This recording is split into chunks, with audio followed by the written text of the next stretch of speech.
পড়ালাম হচ্ছে postpartum haemorrhage. Postpartum হেমারেজটা কি, যে ব্লিডিং হচ্ছে ফলোইং আফটার বার্থ টু হচ্ছে 12 উইকস পর্যন্ত, তাকে আমরা কি বলছি পোস্টপার্টাম হেমারেজ বলছি। যে নর্মাল ব্লাড লস কতটা হয়, একটা নর্মাল ভ্যাজাইনাল যদি ডেলিভারি হয় সেক্ষেত্রে হচ্ছে যে আপ টু হচ্ছে 500 ml হচ্ছে যে কি ব্লাড লস হতে পারে। সি সেকশনের ক্ষেত্রে আপ টু হচ্ছে যে কি 1000 হচ্ছে যে কি ml পর্যন্ত হচ্ছে যে কি ব্লাড লস হতে পারে। বাট যখন নর্মাল ভ্যাজাইনাল ক্ষেত্রে ডেলিভারির ক্ষেত্রে যখন হচ্ছে 500 ml এর বেশি ব্লাড লস হয় তখনই তাকে আমরা পিপিএইচ বলছি। সি সেকশনের ক্ষেত্রে কি বলছি 1000 ml এর বেশি যখন ব্লাড লস হচ্ছে তাকে আমরা কি বলছি যে পিপিএইচ বলছি। এবার এখানে সিগনিফিক্যান্ট ইন্ডিকেটর পিপিএইচ হচ্ছে এটা আমরা কি করে বুঝবো, এখানে হচ্ছে যেটা হচ্ছে যে সিস্টোলিক বিপি ক্রস করবে, সিস্টোলিক বিপি কি করবে লস করবে, আর ইনক্রিজ করবে কি পালস রেট হচ্ছে যে ইনক্রিজ হবে। এবং হচ্ছে এখানে কি যে টাইপস অফ পিপিএইচ এখানে লিখি যেটা অ্যাকর্ডিং টু ব্লাড লস কি হচ্ছে মাইল্ড মডারেট সিভিয়ার পিপিএইচ হয়। তো ফার্স্ট যেটা মাইল্ড পিপিএইচ আমরা কখন বলবো, তখন ব্লাড লসটা হচ্ছে যে কি 500 ml টু হচ্ছে যে 1000 ml পর্যন্ত হচ্ছে, তখন আমরা কি বলছি যে আমরা প্রাইমারি মাইল্ড পিপিএইচ বলছি। মডারেট পিপিএইচ কখন বলছি, যখন ব্লাড লস হচ্ছে যে কি 1000 ml টু 2000 ml পর্যন্ত হচ্ছে তাকে আমরা কি বলছি মডারেট পিপিএইচ বলছি। সিভিয়ার পিপিএইচ বলছি কখন, যখন হচ্ছে যে মোর দ্যান হচ্ছে যে 2000 থেকে ml পর্যন্ত হচ্ছে তখন আমরা কি বলছি যে সিভিয়ার পিপিএইচ বলছি। এবার টাইপস অফ পিপিএইচ এটা কিছু কি অনুযায়ী বলে অ্যাকর্ডিং টু হচ্ছে ব্লাড লস।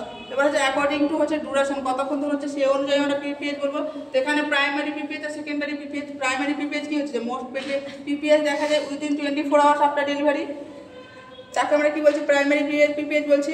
এখানে মোস্ট কমনলি টাইপ যেখানে সব থেকে বেশি দেখা যায় সেটা হচ্ছে 2 to 4 আওয়ার্স আর হচ্ছে যে কি সব থেকে আফটার ডেলিভারি হচ্ছে যে কি এই প্রাইমারি পিপিএইচে দেখা যায়। দেন হচ্ছে সেকেন্ডারি পিপিএইচ, এখানে কি হচ্ছে ব্লিডিং হচ্ছে যে after 24 hours of delivery and up to হচ্ছে 12 উইকস পর্যন্ত হচ্ছে। এখানে যেটা হচ্ছে বেস্ট যেটা হচ্ছে যে সব থেকে বেশি দেখা যায় সেকেন্ডারি পিপিএইচ, সেটা হচ্ছে 7 and 8 ডে দেখা যায়। এখানে হচ্ছে most common cause secondary PPH হচ্ছে রিটেন বেড অফ প্লাসেন্টা, হচ্ছে প্লাসেন্টা যদি কোনো লোভ বা কোনো অংশ যদি থেকে যায় বা ইউটেরাস তখন দেখা যায়। Leading causes of maternal mortality rate, সব থেকে বেশি যদি মারা যায় তাহলে সেটা হচ্ছে সেকেন্ডারি পিপিএইচের ক্ষেত্রে। এবং কজেস অফ প্রাইমারি পিপিএইচ, কখন হচ্ছে সব প্রাইমারি পিপিএইচ কী হতে পারে, একটা হচ্ছে যে মোস্ট কমন হচ্ছে প্রাইমারি অ্যাটনিক ইউটেরাস, যেটা আরেকটা সেকেন্ড মোস্ট কমন কজ হচ্ছে পিপিএইচ যেটা ট্রাউমেটিক হচ্ছে। তো অ্যাটনিক ইউটেরাসের ক্ষেত্রে কী হচ্ছে, এখানে হচ্ছে যে মায়োমেট্রিয়াম যেটা থাকে, যে আমাদের ইউটেরাসের লেয়ার থাকে, লেয়ারের মধ্যে যে মায়োমেট্রিয়াম থাকে সেখানে কি করছে যে ফেলস হচ্ছে কন্ট্রাকশনটা কি করছে করতে পারছে না, এর ফলে কি হচ্ছে স্টার্ট হচ্ছে ব্লিডিং।